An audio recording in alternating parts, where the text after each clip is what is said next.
اللہ تعالیٰ کا ارشاد فرماتے ہیں کہ ایک مسلمان غلام مشرک آزاد مرد سے کہیں بہتر ہے۔ حضرت عائشہ رضی اللہ عنہا فرماتی ہے کہ ہمیں رسول اللہ نے اس بات کا حکم فرمایا کہ ہم لوگوں کے ساتھ ان کے مرتبوں کا لحاظ کر کے برتاؤ کیا کرے۔ رسول اللہ نے ارشاد فرمایا، جب اللہ تعالیٰ کسی بندے سے محبت فرماتے ہیں تو اس کو دنیا سے اس طرح بچاتے ہیں جس طرح تم میں سے کوئی شخص اپنے مریض کو پانی سے بچاتا ہے۔ حضرت ابو دردہ فرماتے ہیں کہ میں نے رسول اللہ کو یہ ارشاد فرماتے ہوئے سنا، مجھے کمزوروں میں تلاش کیا کرو، اس لیے کہ تمہیں کمزوروں کی وجہ سے تمہیں روزی ملتی ہے اور تمہاری مدد ہوتی ہے۔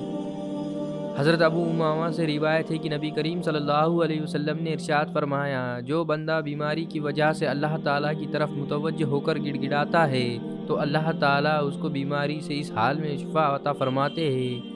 وہ گناہ سے بالکل پاک صاف ہو۔ حضرت حسن رضی اللہ تعالیٰ عنہ نبی کریم صلی اللہ علیہ وسلم کا ارشاد نقل کرتے ہیں کہ اللہ تعالیٰ ایک رات کے بخار سے مومن کے سارے گناہ معاف فرما دیتے ہیں۔ رسول اللہ صلی اللہ علیہ وسلم نے ارشاد فرمایا، کسی مسلمان بندے اور بندی پر مسلسل رہنے والا اندرونی بخار یا سر درد ان کے گناہوں میں سے